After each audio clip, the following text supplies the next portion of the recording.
30 years in this industry. Yeah, man, you know, it's funny. So my youngest son is 14 now. That's how old I was when I started. You know, I'm 44 now, I look at him, and I think all the things that were going on around me at that time and what it was like starting, and now I can't imagine that that's what happened, but at the time it felt very natural, and it felt very safe, even though it was not. You know, I mean, but I'm just grateful, man, like, to be able to do something like this for 30 years, I gotta be one of the luckiest people alive, man. Like, I don't know that I've ever really had any other job. How old were you when you made your first TV development deal? 19. My mother and my grandmother were freaked out. You know, I was the first person in my family not to go to college that had not been a slave. Right.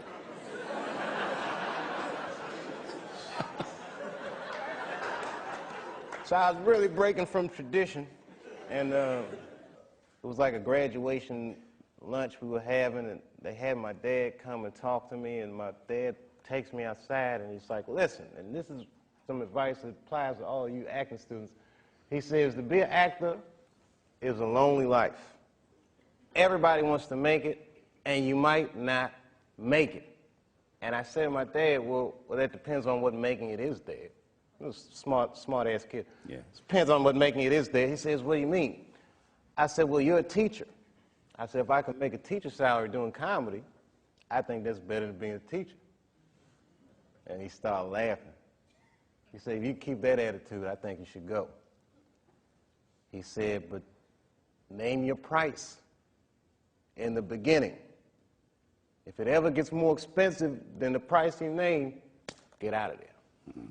Thus, Africa.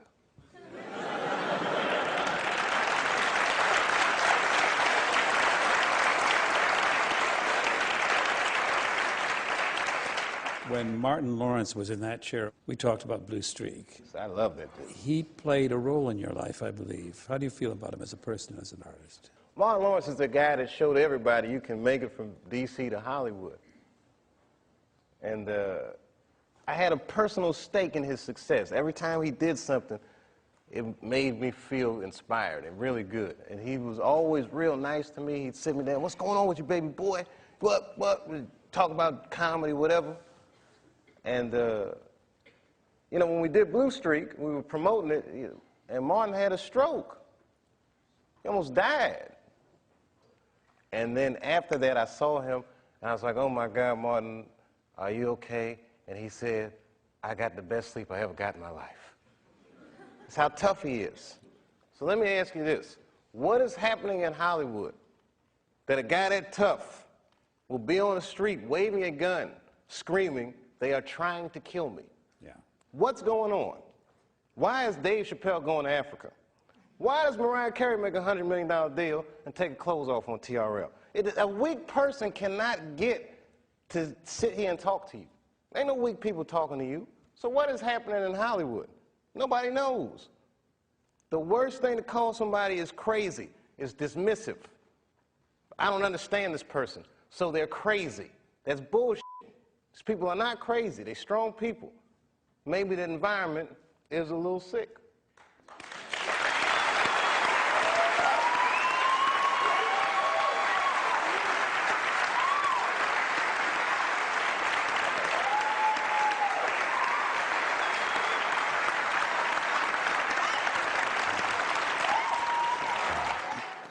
You know, in the past, I used to always tell a lot of jokes about white people.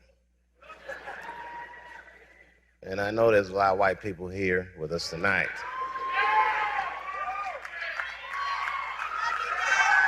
Good evening, whites.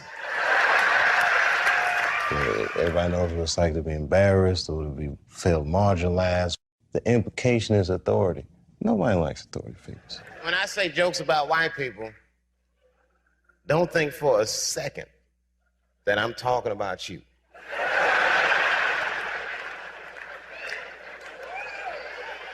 Don't forget, I almost had $50 million once. When you make enough money in America, they'll pull back the curtain and introduce you to the real white people. You guys just think you're white. Dave Chappelle, is very intelligent. He's well raised. That goes without saying. A person who is well raised knows to respect the elders. It doesn't mean that you have to agree with anything, even a little bit of what the elder says, but you respect the elder for surviving. It's so much bigger than money, though, Dave. It's so much bigger than money. Oh, no, it was bigger than money. But you know what?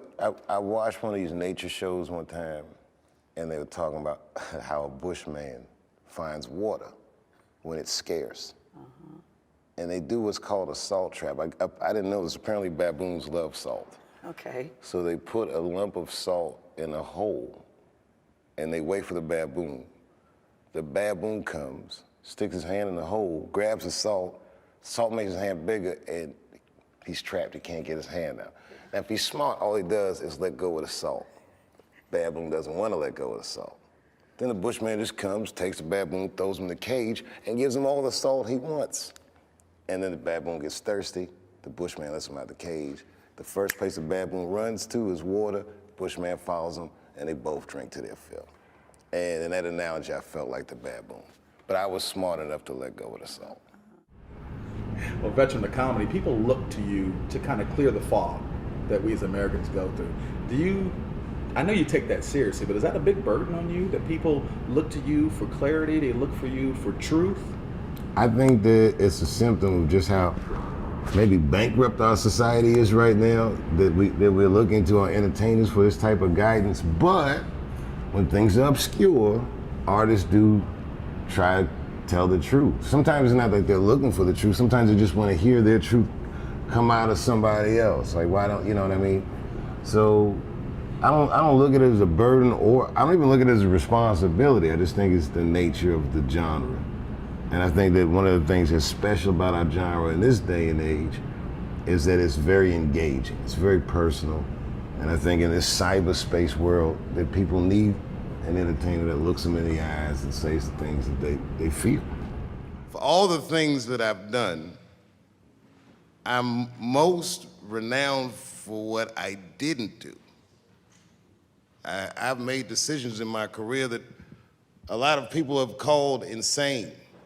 2004, had a $50 million deal on the table, and in a crisis of conscience, flipped the table over and walked away. Went to South Africa. Everyone said I was running away from the money. That is not true. In fact, I still want that money.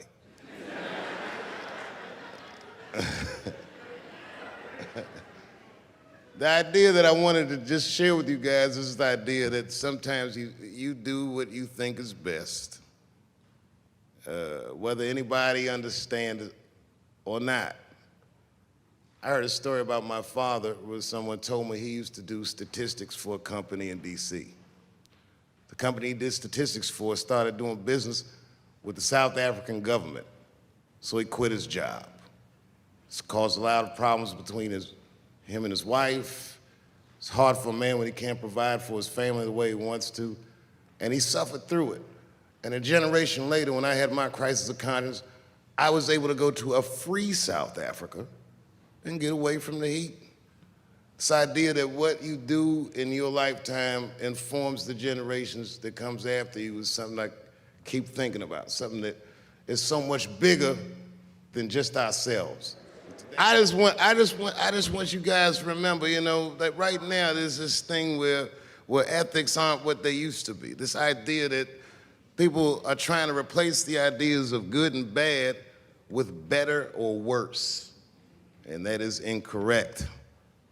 You gotta keep your ethics intact, because good and bad is a compass that helps you find the way. And a person that only does what's better or worse is the easiest type of person to control.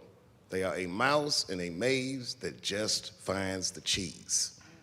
But the one who knows about good and bad will realize that he's in a maze. This is my last question for you.